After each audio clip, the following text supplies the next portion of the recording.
You might think summers are tough now. Think about trying to survive without a fan, AC, or even ice. In the 14th century, people came up with clever ways to beat the heat until the church and local lords banned them. These weren't just odd, they were seen as dangerous. Welcome to medieval survival. Get ready for 13 cooling techniques so smart they got erased from history. The last one might leave you sweating for real. Imagine trying to sleep in a wooden shack with no windows, no fan, and heat so brutal it felt like lying in a clay oven. That was summer for medieval peasants. And their solution? Ditch the clothes. Just strip down and hope to survive the night. Sounds reasonable, right? Not to the church. Sleeping naked became a hot-button issue, literally. Clergy claimed it invited temptation, summoned evil spirits, and led to impure dreams. They preached that your bare skin touching the air was an open door to sin. In some towns, it got so extreme that going to bed without a robe could bring punishment. Meanwhile, the inside of these peasant homes was scorching. Think straw mattress soaked in sweat, itchy wool blankets, and the lovely aroma of livestock wafting in. No breeze, no privacy, just heat and prayers. And get this, the wealthy, they could sleep naked. Their stone houses stayed cooler, and no one dared question them. But peasants? Nope. Back into the wool sack of shame. Can you imagine getting fined for trying not to pass out from the heat? This wasn't just about modesty, it was about control. Because if you can't even decide what to wear, or not wear, to sleep, what can you control? And if that seems absurd, wait until you see what they banned next. You walk into a tiny medieval home and hear the gentle trickle of water. No, it's not a spa, it's an indoor fountain. Right there, bubbling in the middle of a peasant's room. Why? Because it worked. It cooled the air, added moisture, and made the heat just a little more bearable. And that was a problem. The church didn't just hate sin, they hated comfort. Monks began calling these fountains pagan luxuries. They said it encouraged laziness, that it echoed Roman excess, that it was too indulgent for a good Christian. Some even claimed the sound of the water attracted demons. Demons! From a puddle! So priests started cracking down. Villages banned indoor fountains. Some homes were forced to dismantle them. Others were fined.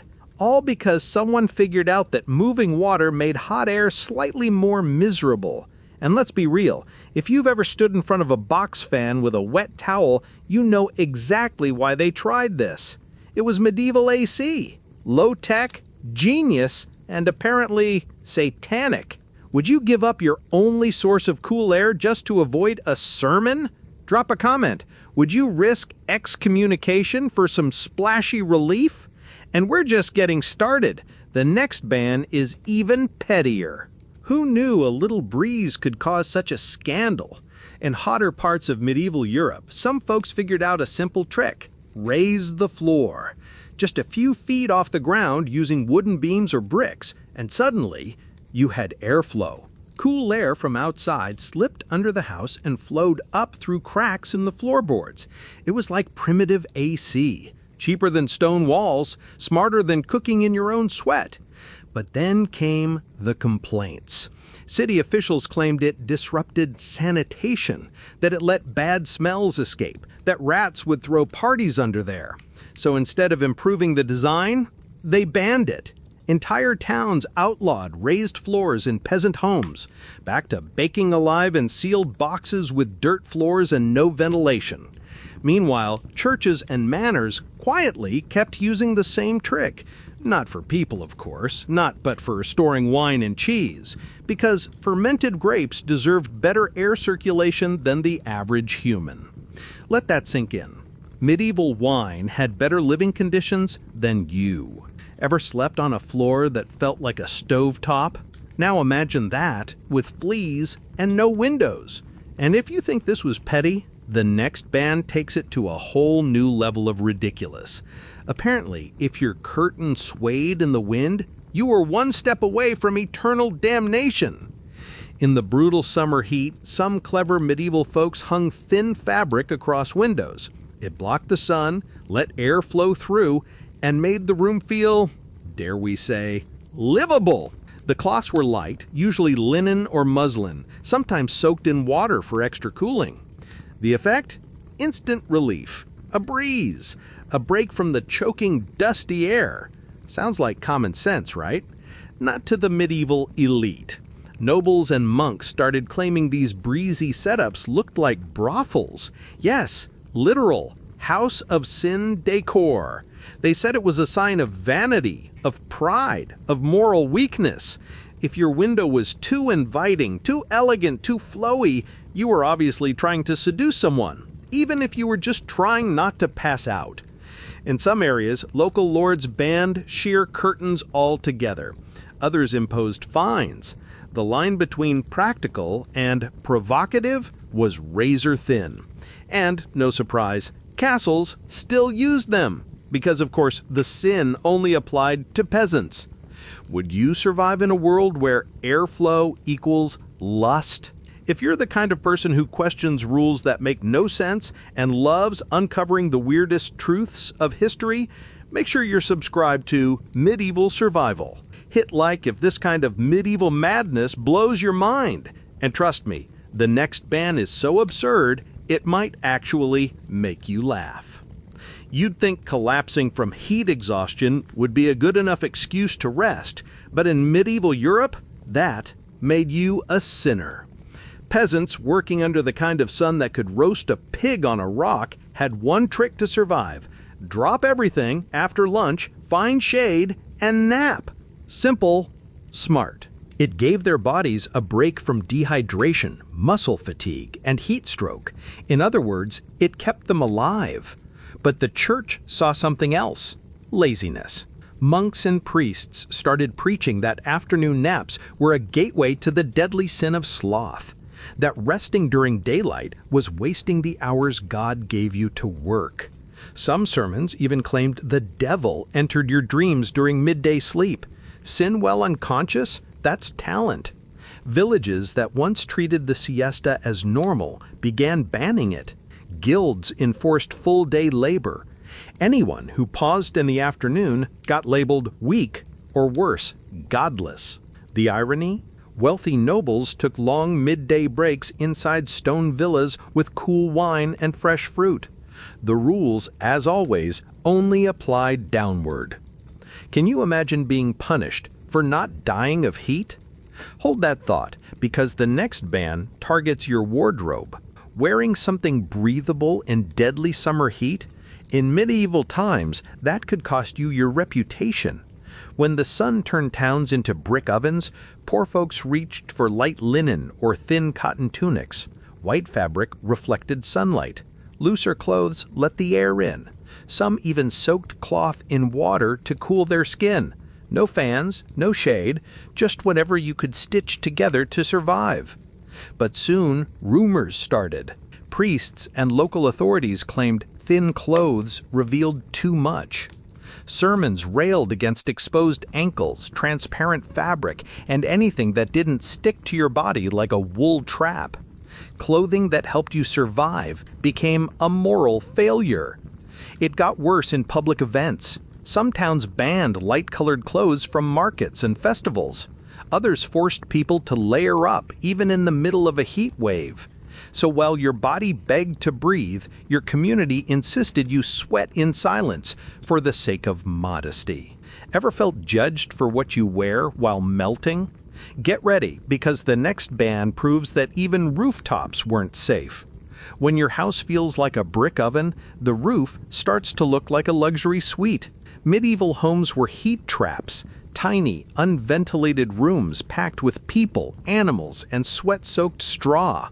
So when the sun finally went down, desperate families did the obvious: climbed to the rooftop. Up there, the breeze was real. The night was cooler. You could stretch out on tiles still warm from the day and finally breathe. But that didn't last long. Officials started cracking down. Some claimed it was dangerous, you might fall, or worse, be mistaken for a thief. Others called it indecent, especially if you weren't fully dressed. In some cities, guards made nighttime rounds just to catch rooftop sleepers. And guess what? Those same rooftops? Perfectly fine for drying herbs or airing linens. But a poor man trying not to pass out, suddenly that was a moral crisis. The ban spread fast. Sleeping outside, even on your own roof, became suspicious. Suspicious meant guilty. Guilty meant punishment. So back inside they went, into the stifling air and the same suffocating walls. Ever try to sleep while drowning in sweat and surrounded by snoring family?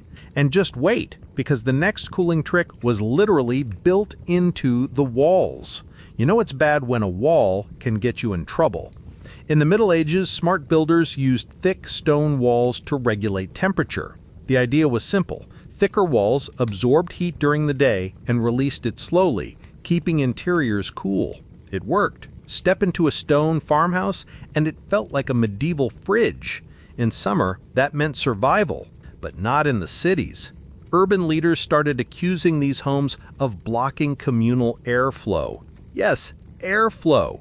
They claimed thick-walled houses interrupted the natural breeze between alleyways and market lanes. Public health concern? Hardly.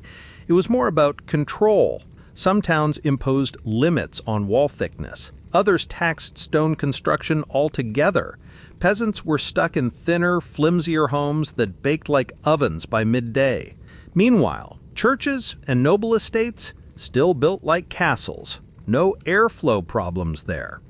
So a trick that kept poor people alive got turned into a public nuisance. Because if cool air didn't serve everyone equally, it couldn't serve at all.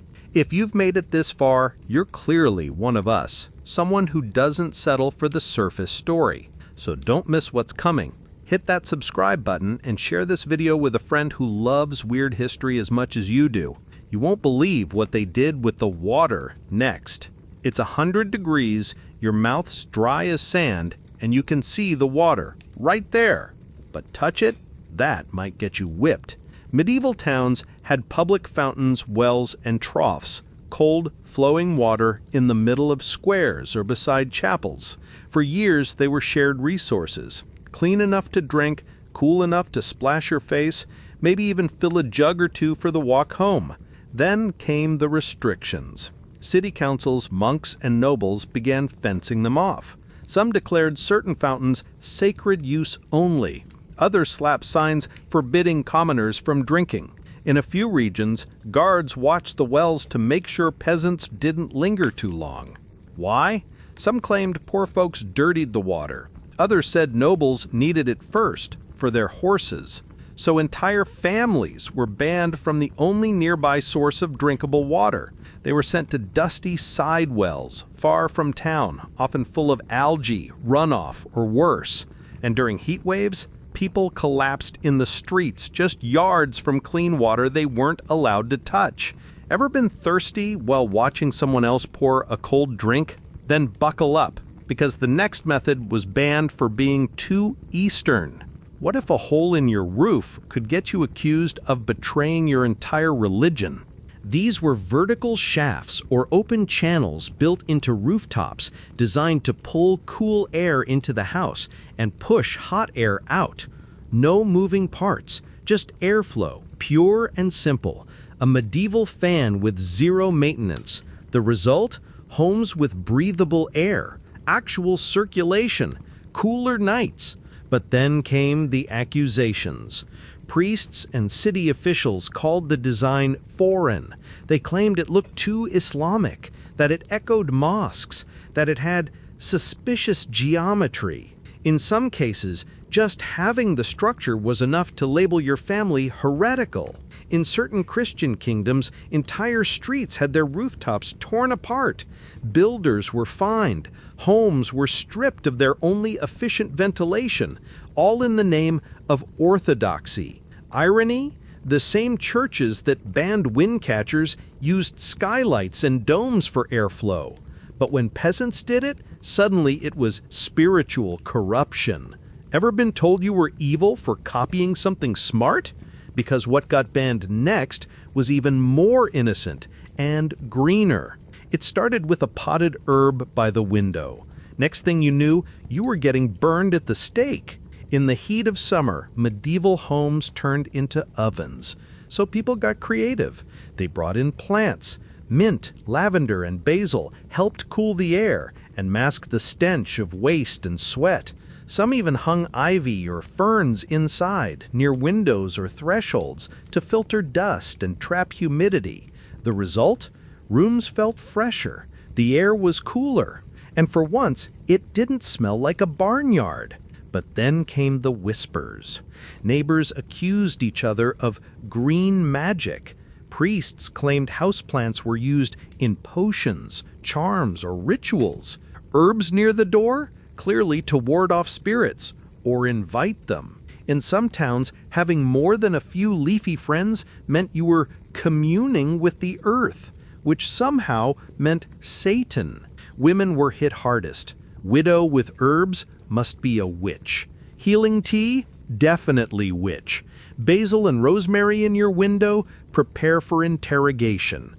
So plants went from healing tools to signs of heresy. People ditched their greenery to avoid suspicion, trading fresh air for fear. Can you picture getting exiled over a potted mint? And still, we haven't hit the weirdest ban yet. You're sweating buckets. The floor is hot. The air is dead. So what do? In the Middle Ages, some folks found a clever trick. Splash water onto the stone floor. As it evaporated, it cooled the room. The air felt lighter. It even knocked down the dust and stink that hung in the heat like a curse. If you've ever misted your patio on a hot day, you get it. Same concept, simple science, huge relief. But back then, it wasn't science. It was sorcery. Word spread that this trick had pagan roots, that pouring water on the floor was part of suspicious rituals used by non-Christians to summon spirits, cleanse energy, or worse. The visual alone, kneeling with water, fanning mist upward, was enough to make some priests freak out. Soon, people were warned, stop the practice or face judgment. Entire villages banned indoor sprinkling. In some cases, just being caught with the damp floor raised eyebrows. Add herbs or incense, that's how you got labeled a witch. All for trying to not die of heat stroke. Ever been accused of devil worship for cleaning your house? Then brace yourself, because the next ban took aim at something even more relaxing. Lying in a hammock on a hot day sounds like a dream. In medieval times, it was grounds for punishment. In some warmer regions, people rigged up fabric slings between wooden beams or trees. The hammock lifted them off the hot ground, away from bugs, and let the air flow all around their bodies. Total ventilation. No sweaty straw mattress, no crawling fleas, just a soft sway in the breeze. But then came the accusations. Sleeping in a hammock, said the sermons, was idle behavior. It promoted laziness, rebellion, pride. Some officials even claimed it made people forget their duties. Which duties? Doesn't matter. If you were horizontal and not dying, you were suspect. In some towns, the hammock was outright banned. Street patrols cut them down. Neighbors snitched. And if you were caught napping midday in one, you might get fined. Or worse, preached at. Meanwhile, monks in stone cloisters took midday naps on cool benches. But of course, that was holy rest. Would you trade sleep and comfort just to prove you're humble enough? Because what's coming next might be the wildest part of this whole list. So let's get this straight. Peasants invented wind tunnels, rooftop beds, indoor plants, floor evaporation, even early cooling architecture, centuries before electric fans. And what happened? Ban after ban, sermon after sermon. Anything that made survival easier was condemned as pagan, rebellious, indecent, or lazy. It wasn't just about comfort. It was about control. A thin tunic meant vanity. A breeze through your house meant corruption. And falling asleep to stay alive? Sloth. Over and over, simple survival tricks were buried by fear, power, and the pressure to stay in your place. But here's the twist. Many of those same techniques are making a comeback. Architects study them. Off-gridders use them. Climate experts now praise the same ideas medieval authorities erased. Because when the lights go out, the power fails, and modern systems crumble, guess what? You'll want thick walls, airflow, herbs by the window, and maybe even a hammock. History didn't forget these tricks, it buried them. And now we're digging them back up. Around this fire of forgotten truths, you now belong to the brotherhood of survivors. Right in the ashes below, which technique called to your spirit the most? A single like is a spark, enough to keep this flame alive for those who wander in the dark. Pass this torch onward. Let others hear the whisper of what once was. But listen, the wind is shifting. A darker tale is about to rise.